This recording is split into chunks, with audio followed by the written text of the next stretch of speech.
디모데는 뭐 썩 건강한 체질은 아니었던 것 같아요. 신경성 위장 궤양 같은 것들, 또 우리가 신경이 예민하신 분들은 신경성 대장염, 이렇게 장이탈이 나는 일들이 많은데요. 아마도 이 디모데가 굉장히 조용조용한 성격에 예민한 성품이었던 것 같아요. 아마 신경 쓸 일이 많으면, 스트레스를 많이 받으면 종종 탈이 나곤 했던 것 같습니다. 그래서 조용하고 좋은 사람, 이런 속병이 많아요. 속으로 그냥 끙끙 앓다가 생기는 병들이죠. 어떤 학자는 디모데가 너무 경건해가지고 빵은 먹는데 빵과 함께 포도주는 안 마셨다는 거예요. 자기를 잃고 실수할까봐, 또 나름대로 교회 안에서 지도자의 자리에 있다 보니까 자기가 하는 행동 거지거지가 또 사람들에게 비춰질 때 민망한 모습이 될 수 있으니까, 그래서 빵은 먹되 포도주는 안 마셨다, 뭐 그렇게 주장하는 학자들도 있어요. 포도주 안 마시면은 물을 마셔야 되는데, 우리가 잘 알기로 지중해 주변은 전부 다 석회지대다 보니까 거기서 나오는 지하수는 별로 이제 건강한 지하수가 아니에요. 그래서 속에 탈이 많이 나요. 위장에 썩 좋지 않다는 거죠. 그래서 바울이 위장을 아프게 하는 석회 성분이 없는 포도주를 거절만 하지 말고 조금 같이 밥 먹을 때마다 곁들여 마시면 어떻겠냐, 뭐 이런 권면을 했다는 그런 학자들의 주장도 있습니다. 보통 빵 먹는 나라는 포도주 마시기 위해서 포도주 마시기 위해서가 아니라 빵 먹기 위해서 포도주를 조금 씁니다. 많이 마시는 게 아니라 거친 빵을 좀 적셔서 부드럽게 해서 넘기는 용도로 그렇게 포도주를 쓰는데, 그러면은 입에 잔맛도 사라지고 빵 맛도 살고 포도주 향도 향긋해가지고 풍미를 더한다, 뭐 그렇게 일반적으로 알려져 있죠. 그래서 그들에게 빵과 포도주는 기본이에요. 그냥 함께 가는 거예요. 우리나라의 국과 밥처럼, 밥과 국처럼 같이 가는 것이 빵과 포도주다, 그렇게 생각하시면 좋아요. 우리처럼 그러니까 항아리째 뭐 막걸리를 받아놓고서 이렇게 부어라 마셔라가 아니에요. 우리 요즘 말로 하면은 괴짝 옆에다 갖다 놓고 막 소주를 한 짝 두 짝 먹었다, 뭐 이렇게, 이런 식이 아니에요. 그런 개념이 아니니까 오해하지 마시고요. 여기 마시라 했으니까 우리도 마셔도 된다, 그렇게 하면 된다 안 된다? 전혀 경우가 아니다. 그죠? 우리는 밥 먹을 때 포도주 없어도 좋아요. 왜냐면 물이 좋거든요. 우리나라는 세계에서 최고로 물이 맑고 깨끗하고 좋아요. 그러니까 석회 성분도 거의 없고요. 우리나라 밥 먹을 때 국이나 찌개 그냥 같이 먹으니까 되니까요. 음식 넘기기에 더없이 그런 것들이 좋죠. 또 여러분, 맥주는 어디가 유명해요?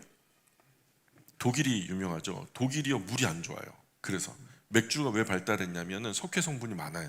독일 그쪽 지대가 석회 성분이 많은 지대고, 우리가 잘 알기로 지중해 주변도 전부 다 석회 지대가 많다 보니까 우리 환경과 같지 않다.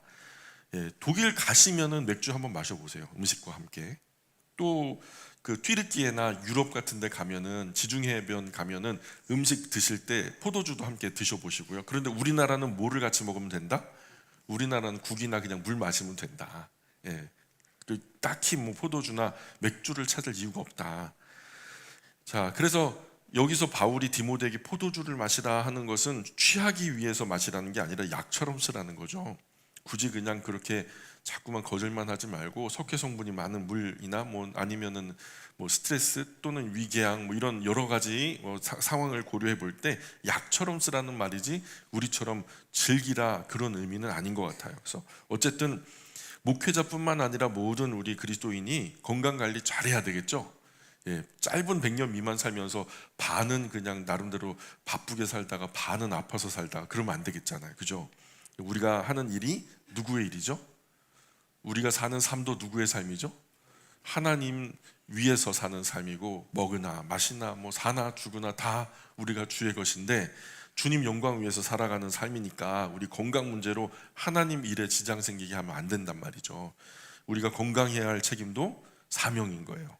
우리 내 욕심에 그냥 건강한 게 아니라, 나 행복하고자 건강한 게 아니라 그리스도인은요 또 다른 차원의 건강을 우리가 생각하셔야 된다.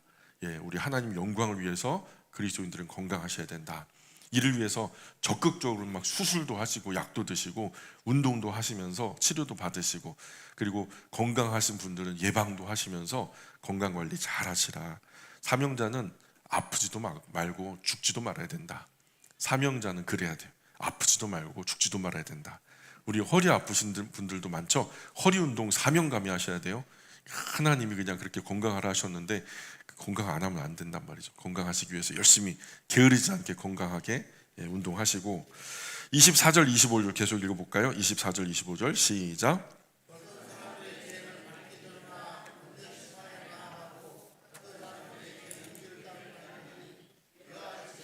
밝히 드러나고 그렇지 아니한 것도 숨길 수 없느니라. 어떤 사람들의 죄는 명백히 드러나서 먼저 심판받게 되는 경우도 있죠. 살아있는 동안에 드러나서 망신당할 거 망신당하고 벌받을 거 벌받아서 이 땅 위에서 다 드러나서 이제 심판이 이루어지는 경우도 있고요. 그러나 어떤 사람들의 경우에는 나중에 가서야 비로소 드러나는 경우도 있어요. 그 사람이 죽은 다음에 또 이처럼 선한 일들도 악한 일만 아니라 죄뿐만 아니라 선한 일도 명백하게 드러날 것도 있다는 거예요. 오랜 시간이 지난 후에 알게 되는 경우도 있다. 심지어는 우리가 하나님 보좌 앞에 가서야 드러나게 될 죄와 상도 있다. 우리가 기억하셔야 돼요. 제가 살면서 제일 크게 위로받는 말이 뭐냐면 신원하시는 하나님. 신원하시는 하나님이란 말을 정말 좋아해요. 왜냐하면 제가 억울한 일을 좀 당했어요. 그런데요, 세상 이것 때문에 잠도 안 오고 막 괴로워하다가 몇 달, 몇 년을 갖다가 힘들고 어려웠던 적이 있었거든요. 근데 마지막에 그 모든 매듭을 한꺼번에 풀어버렸던 저 자신을 자유로운 영혼으로 하나님께서 자유를 주셨던 그 유일한 문구가 뭐냐면 신원하시는 하나님. 우리는 복수를 못해요. 우리는 이것을 갚지를 못해요. 어떻게 할 수가 없어요. 우리가 불가항력이에요. 근데 어느 사안에 대해서는 하나님께 맡겨드려야 할 때도 있더라고요. 그래서 하나님 신원하시는 하나님이죠. 하나님이 신원해 주세요 하고서 맡겨버리고 우리는 우리 삶 사니까 건강한 삶으로 금방 회복이 되더라고요. 하나님은 결국 신원하실 테니까 100% 공평과 정의로 수고에는 상을 주시고 죄에는 벌로 갚아주시는 분, 지극히 작은 소자 한 사람에게 냉수 한 그릇 대접한 것조차도 결단코 상을 잃지 않게 하시는 분이니까 우리 이 땅 위에 살면서 많은 상을 쌓자고요, 벌 쌓지 마시고요, 벌 많이 쌓으신 분 있죠? 상점으로 보상하시고 이제는 상을 많이 쌓으시는 저와 여러분 되셨으면 좋겠습니다. 6장 1절로 건너갈게요. 6장 1절 다시 한번 읽어볼게요. 시작. 무릇 멍하의 아래에 있는 종들은 자기 상전들을 범사에 마땅히 공견할 자를 할지니 이는 하나님의 이름과 교훈으로 비방을 받지 않게 하려 함이라. 그리스도인으로 종이 된 사람은 종노릇 제대로 해라 이 말이에요. 종돼서 종노릇 제대로 못하면 하나님 존귀한 이름 거룩한 교훈을 세상 사람 비웃음거리로 만드는 일이다. 종이 되어서 종 역할을 못한다? 그러면은 주인이 비웃을 것이고 둘러싼 사람들이 비웃을 것이고 하나님의 거룩한 이름, 거룩한 교훈을 정말 세상 사람들이 비웃음거리로 만든다. 근데 오늘 우리 사회는 노예나 종이 없죠. 그죠? 이 세상에서 막 노예, 종 얘기하면 진짜 뒤처진 사람이죠. 시대를 못 읽는 거죠. 있어도 잘못된 거예요.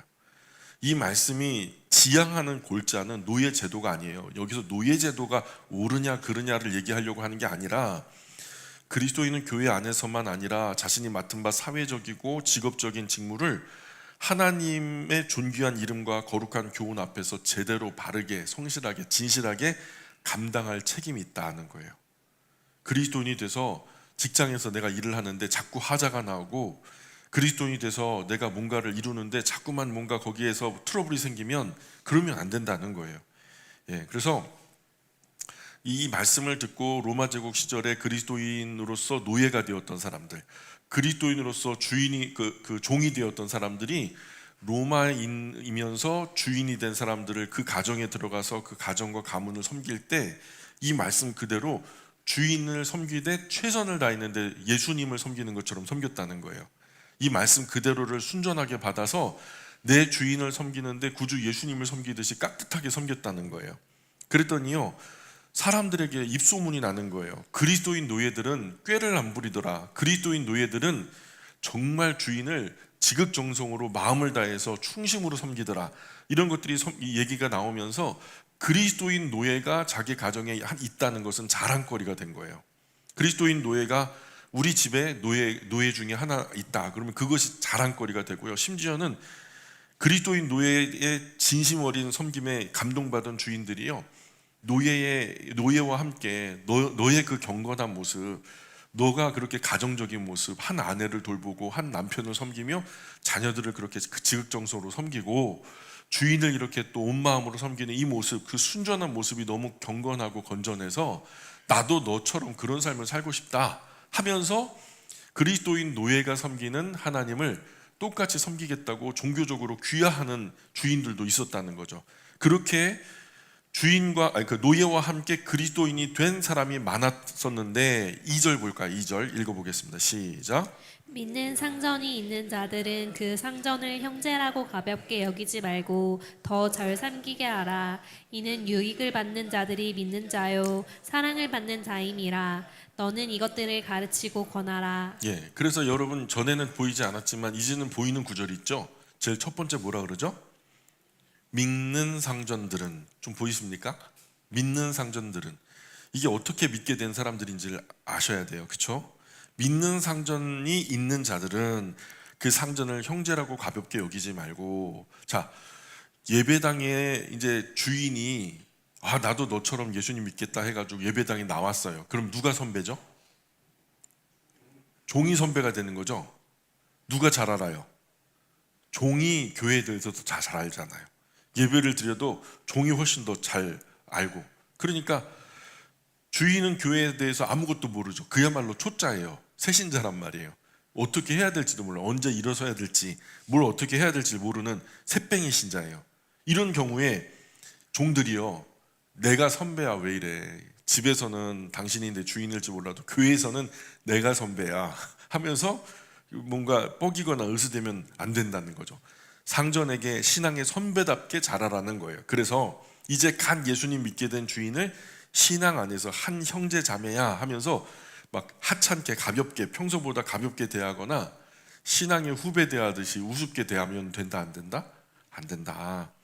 그런데 그렇게 가볍게 우습게도 여기지 말라는 거고요. 오히려 더욱 잘 섬겨라.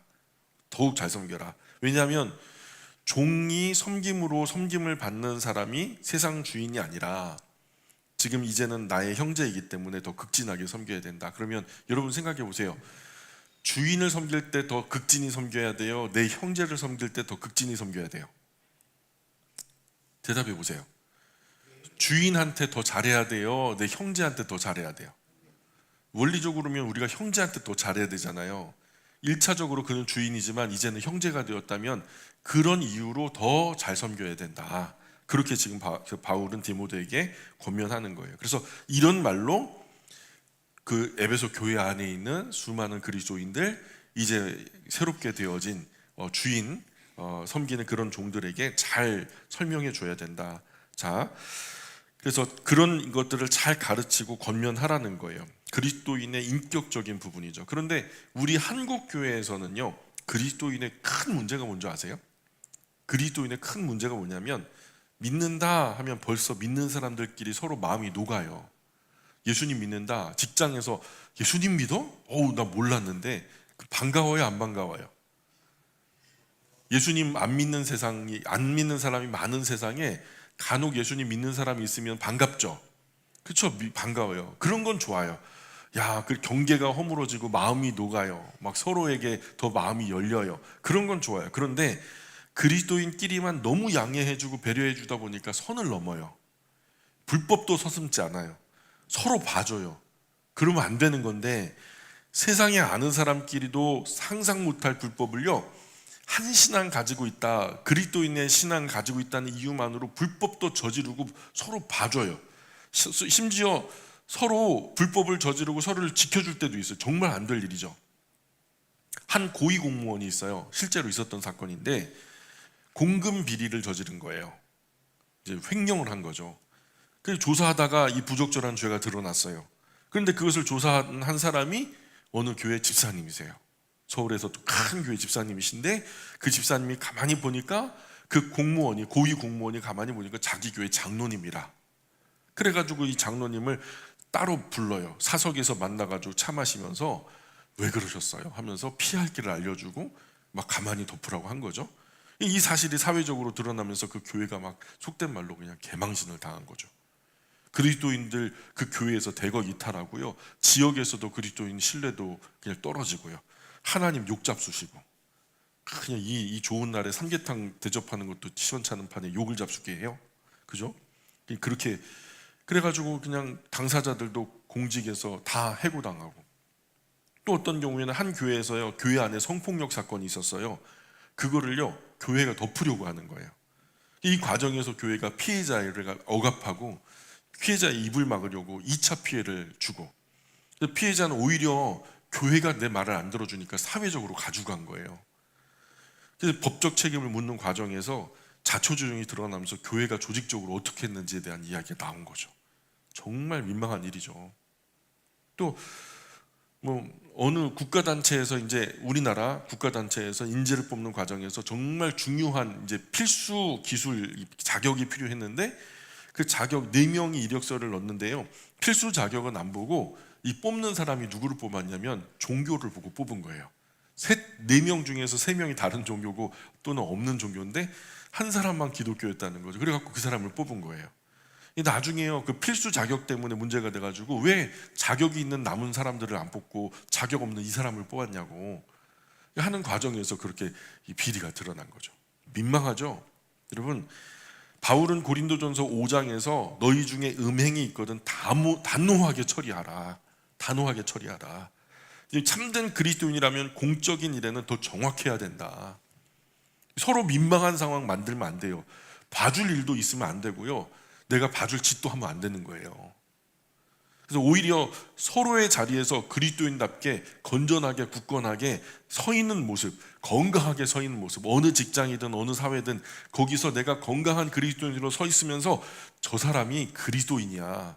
여러분, 텔레비전에서도 이렇게 나오는 사람들 보다가 간혹 사회적으로 굉장히 존경받고 신망을 얻는 사람이 나중에 알고 보니까 그 사람이 그리스도인이었다라는 것을 알게 되면 어때요, 여러분? 마음이 자랑스럽죠. 같은 그리스도인으로서 참 자랑스러운 거예요. 그런 뉴스를 볼 때 어떤 말이 나와요? 역시 그럴 줄 알았어. 역시 그럴 줄 알았어. 이런 대상이 우리가 돼야 된다는 거죠.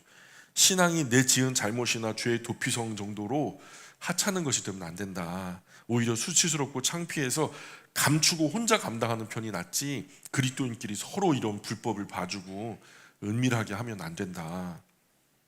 그래서 로마 제국 안에 이제 그 바울의 권면을 들은 이제 디모데는 자신이 담당하는 그리스도인들의 이런 윤리적인 권면을 진지하게 제대로 가르쳤던 것 같아요. 더 열심히 가르쳤던 것 같아요. 그래서 로마 제국 안에서 예수 안 믿는 노예보다 예수 믿는 노예가 훨씬 낫다. 예수 믿는 노예는 자랑거리가 되고요, 좋은 소문이 돌기 시작하고요. 그래서 그리스도인 안에 이런 좋은 소문이 많아졌단 말이죠. 나중에는 이 존경과 신망이요, 그리스도인이라는 것이요, 처음에는 놀림거리로, 우리식으로 말하면 예수쟁이들, 저거 예수쟁이들 하면서 손가락질을 하는 이름이었는데, 나중에는 그리스도인이라는 그 이름이요, 되게 신망을 얻고 존경을 얻는 그런 이름이 됐단 말이죠. 그래서 우리도 지금 우리 시대에 그리스도인이라는 이름이 손가락질 당하는 이름이 됐잖아요. 그걸 어떻게 회복할 수 있을까요? 우리의 일상을 회복하셔야 되는 거죠. 그리스도인의 경건을 회복하셔야 되는 거죠. 로마 제국 안에 이런 그리스도인 종들의 진심 어린 섬김이 주인의 마음에 감동을 주어서 주인이 예수님 믿게 되는 일이 흔했고요, 심지어는 귀족들 중에서도, 심지어는 황실 가족들 중에서도 예수님을 영접했던 사람들이 흔했다. 주인이 종을 그래서 자기 아들로 삼아요. 종인데 자기 아들로 삼는 거예요. 자기 딸로 삼고요. 호적을 그냥 자기에게 드리는 거죠. 그래서 어떤 주인은 그 종이요, 그냥 너무 좋으니까 종으로 대하기가 너무 미안한 거예요. 그래서 면천을 해준 거예요. 종의 신분을 없애주고 자유인의 신분을 선물로 준 거죠. 이런 사람들이 굉장히 많았다. 이런 일이 오늘 우리가 사는 세상에서도 흔하게 일어나야 돼, 정상이죠. 그리스도인들 안에서. 그리스도인은 직장에서, 학교에서 더 잘해야 되는 거예요. 그렇죠? 오늘 이 말씀 순종하는 그리스도인이 많다면 학교에도, 공부도, 교우 관계도, 또 직장에서도 사실 더 잘하려면 어떻게 될까요? 더 잘하려면요, 원칙이 있어야 되는데요, 참 원칙을 지키는 것도 참 성격이거든요. 피가 맑아야 돼요. 예, 피가 맑으려면 건강한 음식 가려 먹어야 되고요, 더러운 음식 계속 들어가니까 머릿속에서 폭죽이 생기는 거예요. 불꽃놀이를 하는 거예요, 머릿속에서. 그러니까 뇌세포가 막 터지고 죽고 막 그렇게 몰상식하고 비상식적인 전혀 세상도 상상하지 못할 그런 일들을요 그리스도인들이 아무렇지도 않게 벌이는 거예요. 왜냐하면 흥분하고 막 자기도 막 주체를 못하는 거예요. 분노하고 그러다 할 수 없으면 우울해지고. 그런데 그러면 왜 그러는지 자기가 몰라요. 정신 잃고 날뛰는 거예요. 음식 바꿔야 돼요. 이제 아이 탓도 선생님 탓도 아니에요. 누구 탓이냐면 엄마 탓이야. 죄송합니다. 엄마 탓이라니까. 음식은 누가 줘요? 예, 주로 엄마가 주죠. 우리 집은 아빠가 주지만. 예, 번거롭다, 귀찮다, 입에만 좋은 음식, 몸과 마음, 뇌에는 좋지 않은 음식, 결국 좋지 않은 음식을 먹이는 엄마, 예, 그런 부모 탓이다. 음식 가려 먹어야 된다. 또 우리 사회 시스템이 건강하지 못한 음식을 대량으로 손쉽게 제공하고 있기 때문에 그렇기 때문에 생기는 사회적인 문제이기도 해요. 그러니 국가와 사회가 나서서 또 우리 부모님들이 나서서 여러 식품업계 신경 쓰지 말고 건강한 음식으로 개선할 수 있도록 가리고 개선해서 개혁하고 그렇게 노력해야 된다. 뭐 간혹 그냥 뭐 고기 먹고 뭐 돼지고기 뭐 이런 걸 뭐라 그런 게 아니에요. 그걸 늘 먹으니까 문제가 된다니까요. 정화할 틈도 없이. 그 우리가 이렇게 건강한 음식을 가려 먹으면 지금 할랄 음식이라고 수요가 굉장히 폭증하고 있죠. 예. 그 뭐 심지어는 그거 음식만 찾는 사람들도 있으니까. 그러니까 수요가 있으니까 예, 업계에서 그걸 갖다 만들어내는 거예요. 생산을 시작하는 거예요. 그러니까 우리가 그리스도인이 건강한 음식을 계속해서 소비를 하면 아마 업계도 우리에게 부응해서 그런 좋은 음식 만들지 않을까. 자, 3절, 4절, 5절 계속 읽어볼게요. 3절, 4절, 5절 시작. 누구든지 다른 교훈을 하며 바른 말 곧 우리 주 예수 그리스도의 말씀과 경건에 관한 교훈을 따르지 아니하면 그는 교만하여 아무것도 알지 못하고 변론과 언쟁을 좋아하는 자니 이로써 투기와 분쟁과 비방과 악한 생각이 나며 마음이 부패하여지고 진리를 잃어버려 경건의 이익의 방도로 생각하는 자들의 다툼이 일어나느니라. 예, 2절까지는 이런 교훈을 실천하라는 취지였고요. 이후로는 다른 교훈 받으면 안 된다 이런 말씀을 하시는데 앞서 바울이 말한 구주 예수님 말씀 경건한 교훈을 못마땅하게 생각하는 사람도 있었을 거란 말이죠. 그런 사람이 있었겠죠. 그래서 바울과 결이 다른 교훈을 말하는 사람도 있었을 거란 말이에요. 쉽게 말해서 주인에게 중심을 다해서 섬겨? 그럼 우리식으로 말하면요. 사실 로마 제국은 종주국이 그러니까 말 그대로 지배국이고 이 이스라엘은 지배를 당한 민족인 거예요. 그러니까 우리식으로 말하면 일제시대 때 일본이 우리를 강제로 억압할 때 이제 바울이 뭐라고 말한 거냐면 일본인 주인을 주님 섬기듯 성실하게 섬기라 이렇게 말하면 여러분 기분 좋아요 나빠요? 기분 나빠요. 그러니까 이스라엘 독립을 위해서 로마에 대항해야지 무슨 더 진심으로 주인을 섬기라 그러냐 한국의 친일파처럼 친로마파냐 하면서 결이 다른 얘기를 하는 사람들도 있었을 거란 말이에요. 그러나 바울이 전하는 교훈은 구주 예수님의 바른 가르침에 기초한 교훈이라는 거예요. 구주 예수님을 모시고 따르는 그리스도인이라면 마땅히 따라야 할 그리스도인의 생활의 기초와 같은 것이라는 거죠. 기본적인 성품, 성향에 대한 것이니까 그리스도인의 존재적인 기능인 거예요. 그래서 누구든 다른 교훈을 가르치는 사람이 있다면 예수님을 알지 못한 무식한 말이고 그런 사람은 구주 예수님의 말씀을 자기 멋대로 해석해서 시기와 분노로 끝없는 논쟁거리를 일으키면서 결국 남을 욕하고 비난하며 나쁜 의심만 조장한다는 거죠. 그리고 이런 부정적인 논쟁만 일삼는 사람들, 그 마음이 죄로 인해서 부패한 사람들은 진리에 대해서는 아무것도 모르거든요. 그런 부패한 사람들에게 복음은 그저 사람 더 많이 모으기 위한 수단이고 더 많이 모인 사람들에게 더 많이 돈을 벌기 위한 수단에 지나지 않는다는 거죠. 이런 사람들을 멀리해라. 이 가르침의 결이 다른 그들과는 멀리해라. 그리고 이때 당시는 벌써 로마가 뭐 그리스 로마 하면은 신화도 유명하지만 철학이 유명하죠. 이 철학적인 배경이 벌써 우리 그 세상은 그 어둠과 빛으로 나눠져 있다. 그리고 죄와 죄를 관장하는 신과 의를 관장하는 신이 따로 있다 하면서 이렇게 시작하거든요. 그런데 이게 이제 철학의 영지주의라고 하는 것으로 흐르거든요.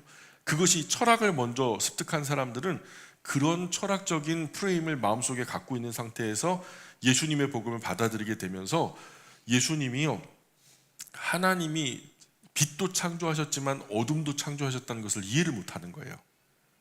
그러니까 이 빛과 어둠을 동시에 한 분이 창조하셨다라는 것을 이해하지 못하는 사람들이 이것을 이분법적으로 나면 육은 악하고 영은 선하다 이런 식으로 나가니까, 그러면 예수님이 악한 육체를 입고 오셨다는 얘기냐? 아니다. 예수님이 오신 것은 사실 우리가 눈에 보이긴 했지만 그것은 마치 그 귀신들처럼 형상으로 오신 것이지 육체로 오신 것은 아니다. 이 도케티즘이라고 하는 이단 사설이거든요. 그러니까 영화관의 스크린처럼 예수님이 실제로 오신 것이 아니라 우리 눈에만 보여졌을 뿐이지 육체로 오신 것이 아니라 영으로 오셨다, 이렇게 주장하는 주장이 펼쳐지게 되는 거죠. 이런 사람들, 이런 철학적인 논쟁, 여러분 철학 논쟁 끝이 있어요, 없어요? 우주에 끝이 있을까요, 없을까요? 저는 있다고 생각해요. 장로님 없다고 생각해요? 저는 있다고 생각하는데 우리 한번 논쟁해 볼까요? 오늘 밤을 새면서 한번 논쟁해 볼까요? 끝이 있을까요, 없을까요? 밤을 새워서 논쟁해도 결론이 안 나요. 이런 의미 없는 논쟁하지 말라는 거예요. 자, 6절 계속 읽어볼게요. 6절 시작. 그러나 자족하는 마음이 있으면 경건은 큰 이익이 되느니라. 여러분 부자 되고 싶으세요? 부자 되고 싶으세요? 저도 부자 되고 싶어요. 그런데 만약 현재 우리 마음에 행복과 만족이 있다면, 그래서 스스로 만족하는 마음이 우리 안에 있다면 우리는 이미 부자다라고 말씀하는 거예요. 7절 계속 읽어볼게요. 7절 시작. 우리가 세상에 아무것도 가지고 온 것이 없음에 또한 아무것도 가지고 가지 못하리니. 이게 뭐예요? 공수의 공수거죠. 빈손으로 왔다 빈손으로 간다는 거죠. 그렇죠? 제가 산부인과에 4번이나 우리 아내가 아기 낳는 걸 제가 직접 봤거든요. 애들이 태어나면서 양손에 금덩어리 하나씩 쥐고 나오면 얼마나 좋아요. 양육에도 좀 보탬이 되고 살림에도 좀 쓰고. 얘들이요, 손에 아무것도 안 쥐고 나오네. 그냥 시뻘건 그냥 몸뚱아리 하나만 갖고 나오네, 대책 없이 말이야. 근데 갈 때도 보니까요, 그냥 뭐 관에다가 사람을, 고인을 넣는데 돈 되는 걸 다 빼던데요. 나중에 뭐 그 노잣돈 하라고 그 몸 위에다가 뭐 10,000원짜리 50,000원짜리 올려준 것도요, 나중에 관을 덮는 과정에서 이렇게 슬쩍 빼더라고요. 그리고서는요, 그냥 뭐 들어가서 막 화로에다가 막 태워버리더라고요. 아무것도 가져가는 것 없이. 그러니 오늘을 살아야죠, 오늘을. 오늘 행복하셔야 돼요, 오늘. 내일 행복을 담보로 오늘 불행하게 살지 말고, 우리 나중을 위해서 오늘 고생하는 거야. 여보, 우리 나중을 위해서 오늘 이렇게 잠도 못 자고 하는 거야. 그럼 나중에 지치고 힘들어가지고 병들고 그러면요, 나중에 병원비로 다 쓴다니까. 참 그래요. 특히 배움의 자리에 있는 학생들 열심히 공부해가지고 그거 중요해요. 근데 그 학생들의 오늘도 행복해야 돼요. 오늘도 행복해야 된다고. 우리 어머니 아버지들 훗날 노후에 행복하게 살면 됩니까? 그때도 행복해야 되겠지만 그때는요, 나이 들어갖고 어디 가지도 못해요. 관절이 시원찮아서. 먹지도 못해요. 입맛도 없어서. 병원만 다녀요. 그러니까 지금 행복하셔야 된다니까요. 우리 주일 일정 다 끝난 다음에 그냥 집으로 냉큼 가지 마시고 이렇게 산으로 둘러보시고 주일 오후를 만끽하시라니까요. 시간 충분하다니까요. 12시 전까지 주일이잖아. 그죠? 엊그저께 제가 요양원 예배를 정말, 진짜 그렇게 뜨거운 날씨 처음 저도 모르게 그냥 차 위에다 손을 올렸는데 손이 됐잖아요. 너무 뜨겁더라고요. 그런 날씨에 그냥 요양원 예배 드리고 또 손님 접대하는 것 때문에 멀리 시장도 보러 가고 막 자질구레한 일들, 그냥 여러 가지가 얼마나 많은지 다 일 처리하니까 저녁 7시 정도 되와서 집에 들어왔죠. 그랬더니 우리 하윤이가 원래는 10시 넘어서 들어오는데 일찍 들어와 있더라고요. 시험 끝났다고.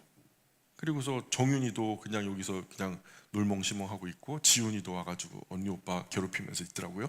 그런데 애들이요, 예전부터 영화 보고 싶다고. 영화 보고 싶다고. 슈퍼맨이 개봉을 했다나? 그래갖고 그 밤에요, 보고 싶어? 그래, 보고 싶다. 피곤해 죽겠는데요, 오늘 아니면 못 보지, 가자. 그래갖고 간 거예요. 갔더니요, 아이고 세상에 아무도 없어요. 우리만 있어요.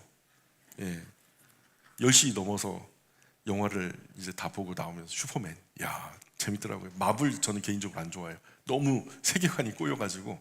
DC가 정통이죠. 그래서 마블 아니고 DC 이제 봤는데 오랜만에 보니까 정말 재밌더라. 아이들도 행복해오고요. 먼 미래에 큰 행복 찾다가 늙고 병들지 마시고 건강할 때 우리 아내, 우리 남편, 우리 아이들, 우리 부모님 오늘을 행복하게 좀 사시자고요. 오늘을 행복하게.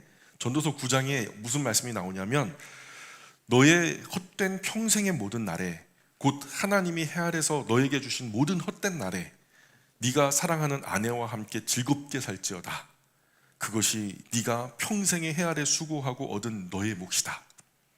그러니까 아내하고요 행복하게 오순도순 그냥 알콩달콩 사는 게 하나님이 주신 큰 복이래요. 그게 내 몫이래요. 그렇게 사시라니까요. 그렇게 살다 보니까 새끼들도 생기고 그죠? 얼마나 행복해요. 오늘 뭐든 하실 수 있어요, 여러분. 오늘 예배 일정 끝난 다음에 할 수 있는 모든 것 다 하나님 사랑하고 죄만 아닌 이상 다 하세요. 뭐 가능하다면은 그냥 뭐 제주도 다녀오세요. 그 시간 안에 들어올 수 있다면. 자, 8절 시작. 우리가 먹을 것과 입을 것이 있은즉 족한 줄로 알 것이니라. 예, 괜히 그냥 먹을 것을 갖다 1년치, 10년치, 100년치 먹을 거 다 있잖아요, 벌써. 저는 사랑하는 선배님이 나는 네 밥 굶지 않게 해줄게 그래가지고 이 계절마다 한 번씩 이제 쌀을 보내주셨는데 그 쌀이요 제가 3포대가 지금 쌓여 있어요. 볼 때마다 얼마나 든든한지요. 얼마나 든든한지요. 우리 예배 드립시다. 예. 그러니까 오늘 허리띠 졸라지 매지 마시라고 옛 성현들이 무슨 말을 하셨냐면 옛 성현들이 이런 말을 하셨어요. 되게 유명한 말이죠. 아끼다 똥 된다. 예. 아끼다 아무것도 아닌 거예요. 나중에는 없다고. 반면에 9절 10절 같이 읽어볼게요. 9절 10절 시작. 부하려 하는 자들은 시험과 올무와 여러 가지 어리석고 해로운 욕심에 떨어지나니 곧 사람으로 파멸과 멸망에 빠지게 하는 것이라. 돈을 사랑함이 일만하게 뿌리가 되나니 이것을 탐내는 자들은 미혹을 받아 믿음에서 떠나 많은 근심으로써 자기를 찔렀도다. 예, 아멘. 제가요 돈이 중요하지 않다라고 말하는 게 아니에요. 돈은 중요합니다.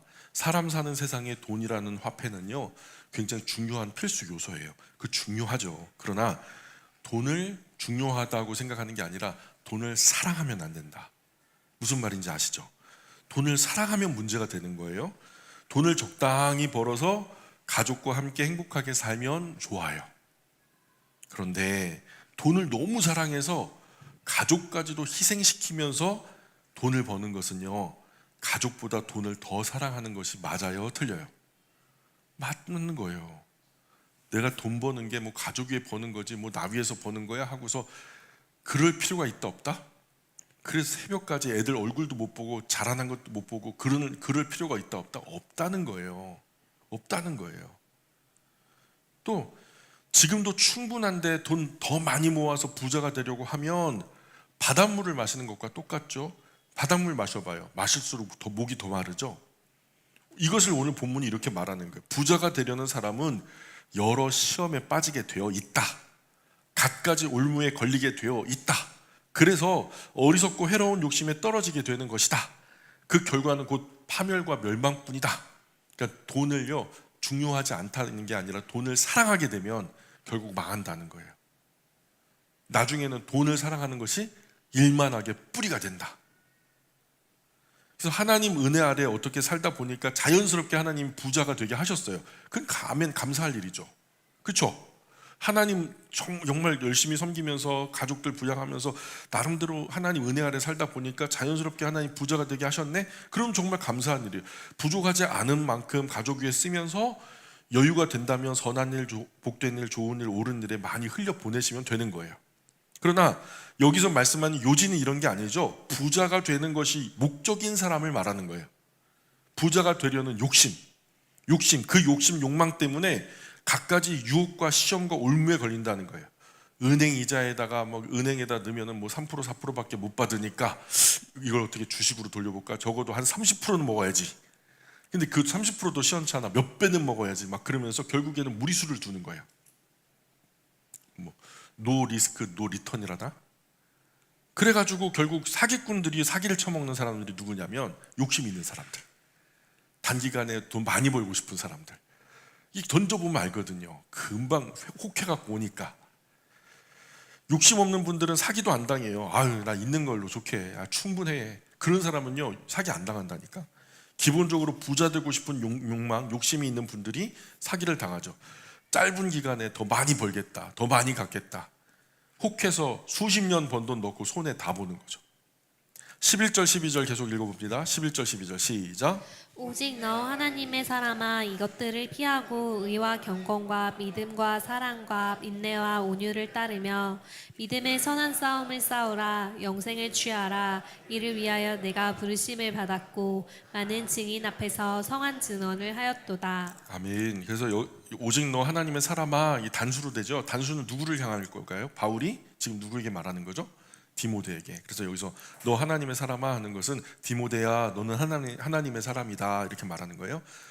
디모데야 너는 하나님의 사람이다. 그러니 앞서 설명한 다른 교훈들을 피해라. 그리고 오직 옳은 것과 경건한 것과 신실한 것과 사랑과 인내와 온유함을 추구해라. 신앙의 선한 싸움 싸워라. 영원한 생명 굳게 잡아라. 이것을 위해 네가 부르심 받았고 또 많은 증인 앞에서 너의 신앙을 고백한 거다 이렇게 말하는 거죠. 그래서 그대로 우리도 우리를 향한 충고로 받아들이면 되겠죠? 예, 그러니까 앞에다가 디모데 빼고 누구 이름 넣으면 돼요? 우리 이름 넣으면 돼요. 박홍열아, 예, 최홍열아, 최인식아, 윤주천아, 김영남아, 예, 그렇게 김호선아, 서한필아, 너는 하나님의 사람이다 이렇게. 자, 13절 시작. 만물을 살게 하신 하나님 앞과 본디오 빌라도를 향하여 선한 증언을 하신 그리스도 예수 앞에서 내가 너를 명하노니. 예, 만물을 살게 하신 하나님 앞에서 어떤 하나님을 얘기하는 것 같아요? 창조주 하나님이죠. 만물을 살게 하신 이것을 지으시고 그 위에 온갖 생명체, 식물과 동물들을 살게 하신 분이 하나님이시니까 쉽게 말해서 우리를 지으신 창조주 하나님 앞에서, 그 다음에 두 번째는 본디오 빌라도를 향하여 선한 증언하신 그리스도 예수 앞에서. 이게 어떤 의미예요? 본디오 빌라도를 향하여 선한 증언하신 그리스도 예수 앞에서. 이게 무슨 말이에요? 십자가, 사형틀. 내가 여기서 진리를 말하면 입 바른 대로 옳은 얘기를 하면은 십자가에 올라갈 것, 잡혀 죽을 것을 알매도 불구하고 진리를 굽히지 않고 선한 말을 하셨던 그 예수님처럼, 그러니까 만물의 창조주 하나님과 그 십자가 앞에서 진리를 굽히지 않으신 예수님 앞에서 너에게 명령한다 그러는 거예요. 좀 엄숙하죠. 되게 진지한 충고죠. 비장하죠. 어기면 저주받을 것 같죠. 이런 명령 앞선 11절 12절을 받고 있죠. 믿음의 선한 싸움 싸우고 영생을 취하라는 거예요. 그리스도인으로서 세속적 욕심을 버리라는 거예요.